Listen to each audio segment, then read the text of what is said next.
warahmatullahi wabarakatuh. Perkenalkan, nama saya Wardah SPDI. Saya merupakan guru mata pelajaran pendidikan agama Islam di Sekolah Dasar Negeri 1 Sambadanu, Kecamatan Katingan Tengah, Kabupaten Katingan. Sekaligus mahasiswa PPG dalam jabatan Angkatan 2 tahun 2024 LPTK IAIN Palangkaraya, Kalimantan Tengah. Pada hari ini, Rabu, tanggal 29 Januari tahun 2025, saya akan melaksanakan uji kinerja praktek pembelajaran yang dilaksanakan secara luring di Sekolah Dasar Negeri 1 Sambadanu, Kecamatan Katingan Tengah, Kabupaten Katingan. Praktek pembelajaran hari ini akan dilaksanakan di kelas 5 dengan materi ibadah kurban. Berikut video praktek pembelajaran. Selamat menyaksikan.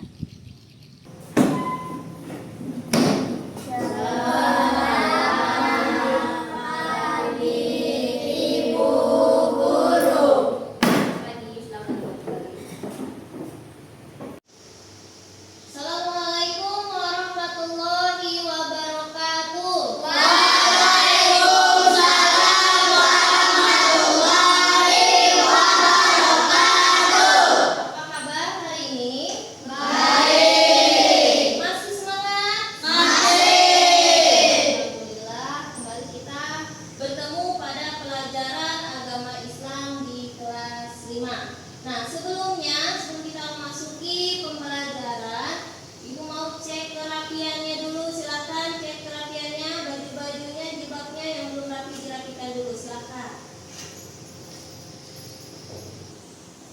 Baik anak-anak, kita akan terus senam baju dulu yuk, biar semangat sebelum belajar. Baik anak-anak, selanjutnya kita akan mengecek kehadiran dulu ya. Yang namanya Ibu panggil silahkan angkat tangan. Julian Saputra. Hadir, Bu. Oke. Muhammad Irfan. Hadir, Bu. Mida Iza Hasna. Hadir, Bu. Aulia Putri. Hadir, Bu. Kita melanjutkan ke materi. Sebaiknya kita akan berdoa dulu. Silakan siapa yang memimpin doa? Ulun. Ya, silakan maju ke depan.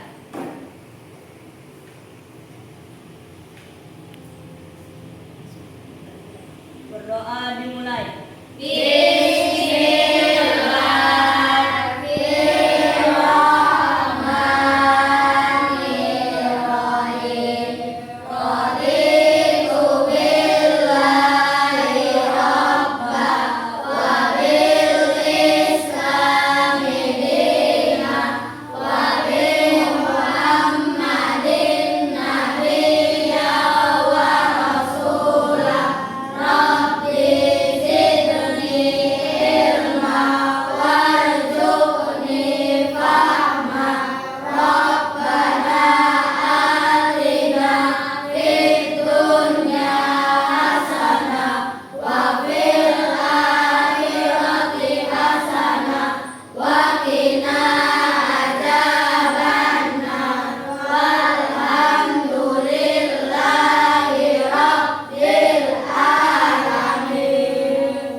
yang sudah akikah.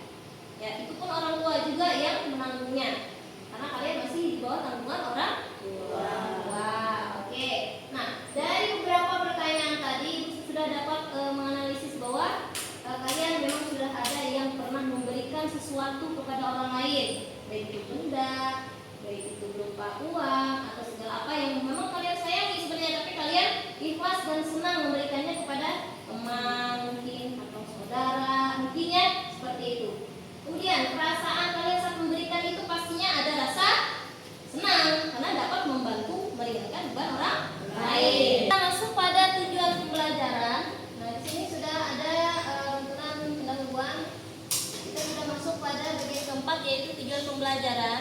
Adapun tujuan pembelajaran pada pelajaran pada pagi hari ini tentang ibadah kurban, yaitu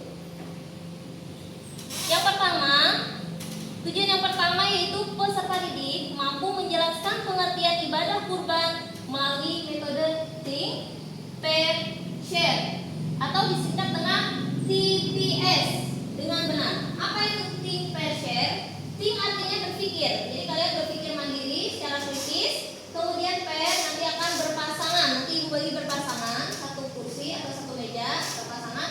Kemudian share, kelompok berpasangan tadi nanti akan membagikan hasil diskusinya kepada yang lain. Nah, itu makanya disebut dengan metode atau strategi TPS atau think, pair, share. Nah, yang kedua, peserta didik mampu memahami hukum dan syarat melaksanakan kurban melalui materi ajar dengan benar.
awal ini.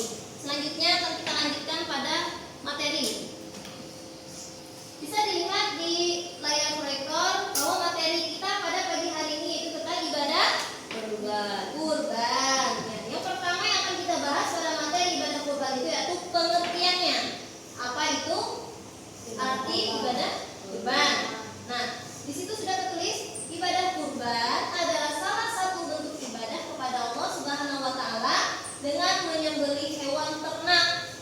Kapan dilaksanakannya? Yaitu pada hari raya Idul Adha. Hari raya Idul Adha itu bertepatan dengan tanggal 10 Zulhijjah tahun Hijriah. Nah, dan kemudian dilanjutkan pada hari tasyrik.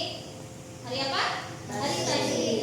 Hari tasyrik itu pada tanggal 11, 12, dan 13 Zulhijjah. Nah, kemudian kurban itu dilakukan sebagai bentuk ketaatan dan syukur kepada Allah Subhanahu wa taala. Kemudian untuk pengertian sudah kita ketahui. Sekarang kita masuk pada bagian 2 yaitu dasar hukum. Dasar hukum ibadah kurban. Nah, ibadah kurban memiliki dasar hukum yang terdapat dalam Al-Qur'an, di antaranya yang pertama surah Al-Kautsar. Lebih tepatnya surah Al-Kautsar ayat 2 yang artinya, maka dirikanlah sholat karena Tuhanmu dan berkurbanlah. Selain itu Nabi Muhammad SAW juga mencontohkan pelaksanaan kurban sebagai sunnah yang dianjurkan bagi umat Islam. Sesuai dengan dasar hukum yang telah kita pelajari tadi, nah ini salah satu dasar hukum tentang ibadah kurban. Nah, akan kita baca secara tartil bersama-sama ya. 1, 2, 3.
Kurban yang pertama menumbuhkan rasa syukur kepada Allah Subhanahu wa taala atas nikmat yang telah diberikan. Kemudian yang kedua, membiasakan diri untuk ikhlas dan rela berkorban. Kemudian mempererat hubungan sosial dengan saling berbagi kepada orang yang membutuhkan. Kemudian hikmah yang terakhir yaitu mengingatkan kisah Nabi Ibrahim dan Nabi Ismail alaihi salam tentang ketaatan kepada Allah. Nah, sekarang ibu mau tanya, siapa yang pernah dengar kisah tentang Nabi Ibrahim dan Nabi Ismail? Pertanyaan? Belum. Nah, kalau belum, di sini ibu akan menayangkan satu tayangan video berkaitan dengan ibadah kurban dan mengingat kisah Nabi Ibrahim dan Nabi Ismail. Silahkan disimak video. Selanjutnya ibu akan menayangkan video dari YouTube berisi tentang peristiwa yang berkaitan dengan ibadah kurban. Judul videonya Sejarah Perintah Berkurban, Kisah Nabi Ibrahim alaihissalam. Kita lihat.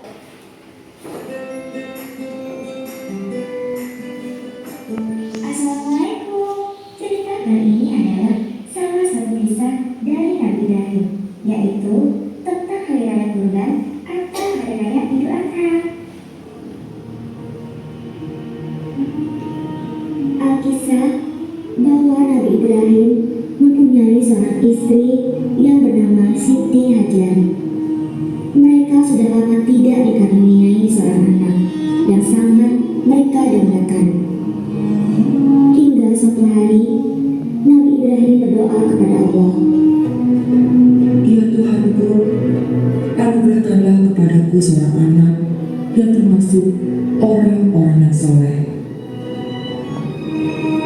Lalu Allah pun menjawab doa dari Nabi Ibrahim. Siti Hajar diberi nama Ismail.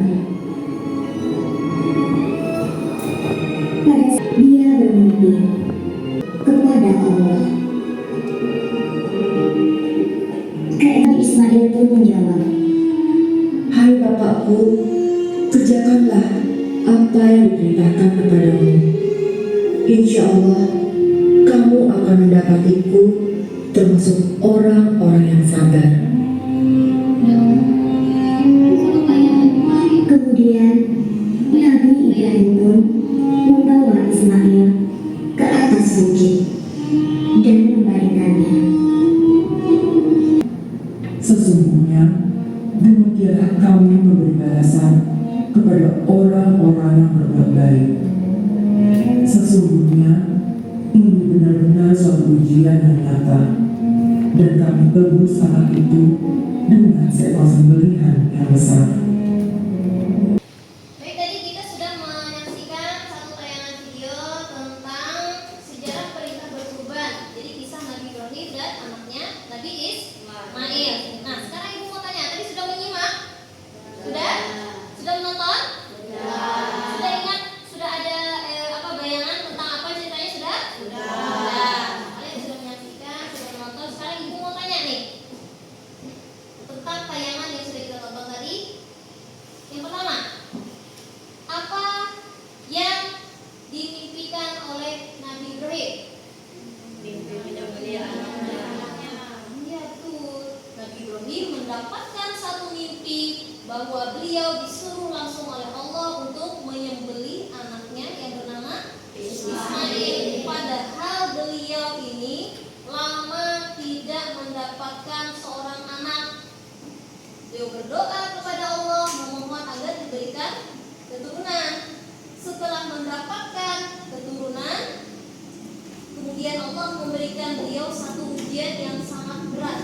Apa ujian tadi? Yaitu dalam mimpinya disuruh menyembelih anak kesayangannya yang beliau nantikan sekian lama. Tiba-tiba malah disuruh disembelih oleh Allah dalam mimpi. Kemudian dengan berat hati beliau menyampaikan mimpinya kepada anaknya, yaitu Nabi Ismail. Apa kata Nabi Ismail kepada ayahnya? Apakah dia memberontak tidak mau? Dia menjawab apa? Begitulah bentuk ketaatan seorang anak yang soleh kepada orang tuanya. Bayangkan kalau kita yang mau disembelih kabur, yang dikatakan oleh Tuhannya, orang tuanya.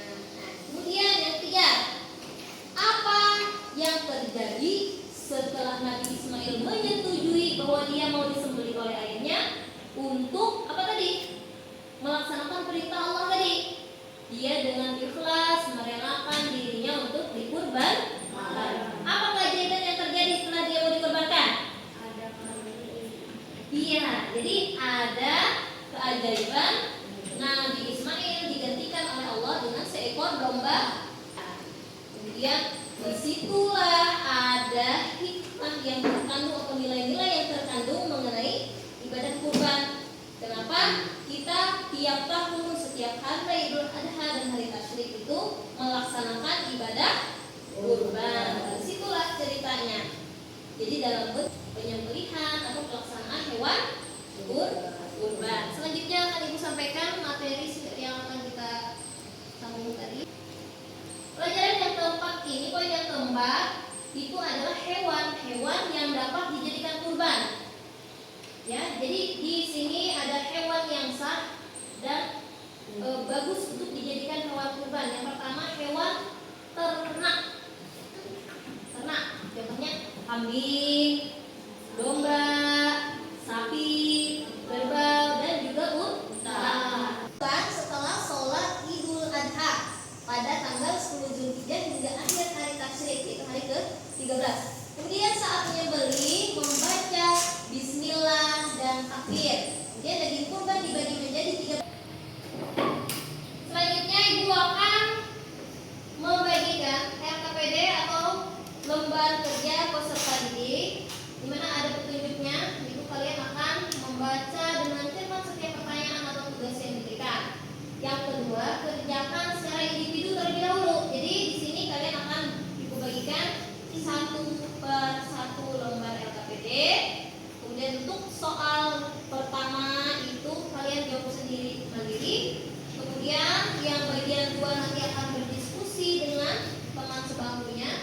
Yang ketiga nanti kalian akan mempresentasikan hasil diskusi kalian di depan kelas masing-masing.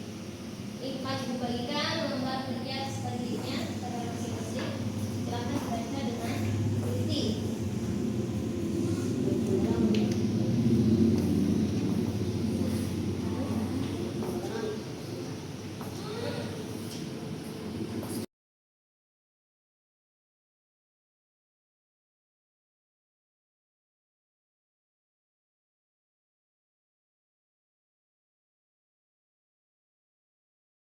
Akan dibaca petunjuk kerjanya.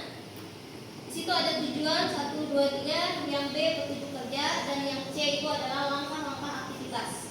Bagian 1 itu jawab mandiri. Masing-masing kalian menjawab masing-masing. Kemudian ada 3 soal untuk mandiri. Di bagian 2 nanti kalian diskusikan dengan teman sebangku.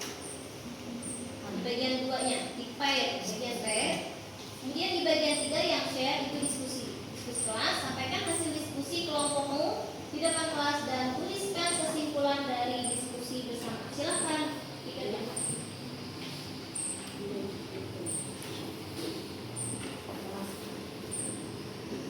Ceritanya serius pelajaran.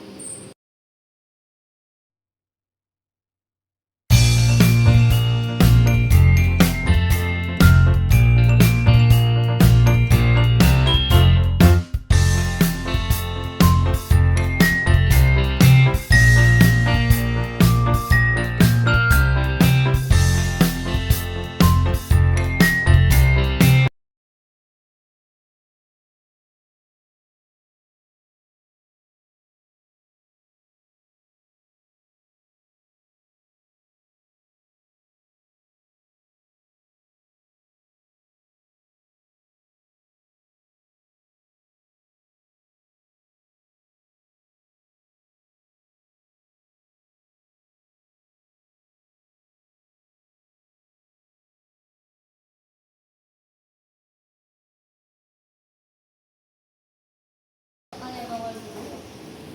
Bagian 1 ini yang mandiri, kerjakan mandiri. Nanti untuk bagian kolom persegi 4 nanti itu akan diisi oleh teman sebangku. Jadi ini akan ditukar. Setelah kalian menjawab 3 soal di bagian C, kalian tukar lembarnya, nanti teman kalian akan menulis di bagian samping. Ya, bagian sampingnya nanti teman sebangku yang akan jawabannya sama dengan jawabannya apakah tidak. Seperti itu.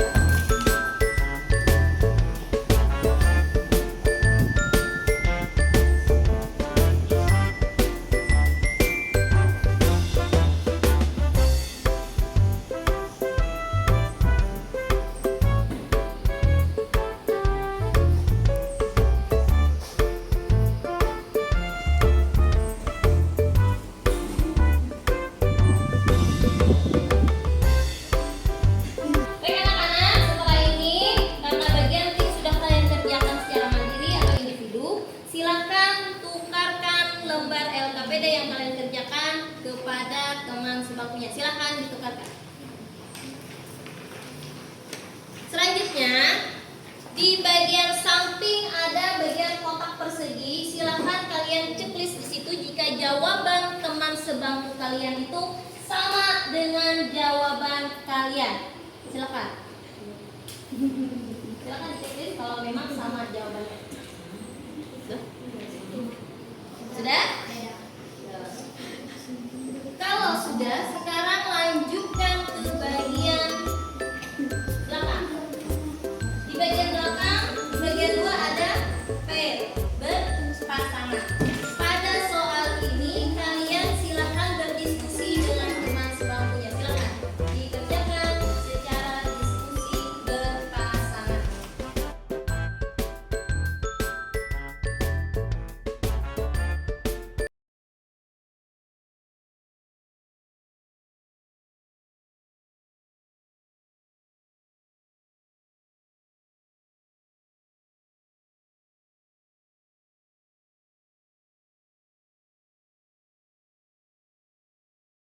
Selanjutnya kita akan menyajikan hasil diskusi kelompok. kelompok. Silakan kelompok yang sudah selesai untuk mempresentasikan hasil diskusinya di depan kelas. Silakan. Yang sudah selesai? Baik, kelompok Irfan dan kelompok A silakan membacakan hasil diskusinya. Adalah ibadah kurban adalah suatu ibadah yang dilakukan pada hari raya Idul Adha tanggal 10 Dzulhijjah dan hari Tasyrik. Ya. Hikmahnya mengembangkan sikap peduli terhadap sesama. Oke, terima kasih sudah selesai. Ya, silakan duduk kembali. Terima kasih atas hasil diskusinya. Kita beri tepuk tangan dulu untuk kelompok Irfan. Bagus sekali sudah menyampaikan hasil diskusi menggunakan metode TPS tadi. Silakan kita lanjutkan pada kelompok selanjutnya. Silakan yang sudah siap dari kelompok Putri. Silakan lanjutkan. Kesimpulan diskusi kelompok kami. Tidak semua hewan bisa dijadikan hewan kurban. Bos yang melihat tepuk tangan dulu. Semuanya. Silakan kembali. Baik anak-anak, setelah kita menyelesaikan tadi LKPD, kemudian melaksanakan TPS atau Think, Find, Share, kita sudah melaksanakan seluruh rangka-rangka yang ada di LKPD. Inilah hasil diskusi kalian yang nantinya akan Ibu nilai. Selanjutnya, yang telah kalian kerjakan ada kesulitan? Tidak ada? Tidak ada, semuanya lancar ya. Kemudian hasil kerja kelompok tadi Ibu lihat sudah mencapai standar yang telah diinginkan. Kemudian evaluasi dari pembelajaran kita hari ini, nilai dari hasil diskusi nanti akan Ibu tuliskan di. Baik anak-anak, saatnya kita masuk pada bagian penutup pada pembelajaran materi 5 kita pada pagi hari ini. Selanjutnya kita masuk pada kesimpulan. Pada bagian kesimpulan ini, Ibu mau tanya siapa yang bisa menyimpulkan? Silakan teman-teman. Saya. Oke, baik, silakan bacakan kesimpulan yang kita pada pagi hari ini. Ibadah kurban adalah bentuk ketaatan pada pengorbanan kepada Allah Subhanahu wa taala yang mengajarkan banyak nilai positif seperti ikhlas, syukur, dan peduli terhadap sesama. Pelaksanaan harus sesuai syariat agar mendapat keberkahan dari ridha Allah Subhanahu wa taala. Oke. Terima kasih kepada Muhammad Irfan yang telah menyimpulkan. Kita masuk pada evaluasi. Hasil belajar kita pada pagi ini lumayan bagus untuk penilaian dari segi materi, keaktifan, kemudian hasil lembar kerja, tes kemampuan awal atau pretest tadi sudah lumayan bagus. Kemudian untuk refleksi, Ibu mau tanya dulu, dan sampai di sini ada yang mau ditanyakan? Semuanya jelas? Jelas. Baik. Setelah itu bagaimana kita merefleksikan pelajaran kita pada pagi hari ini? Apakah pelajaran kita hari ini menyenangkan? Menyenangkan. Banyakkah ilmu yang kalian dapatkan hari ini? Banyak. Baiklah. Kemudian selanjutnya untuk pertemuan sebagai tindak lanjut pada pertemuan berikutnya akan kita bahas tentang pelajaran pelajaran selanjutnya tentang keteladanan pelafal Rasyidin pada bab 10. Jadi terakhir di bab 9. Selanjutnya akan masuk pada bab baru yaitu bab 10.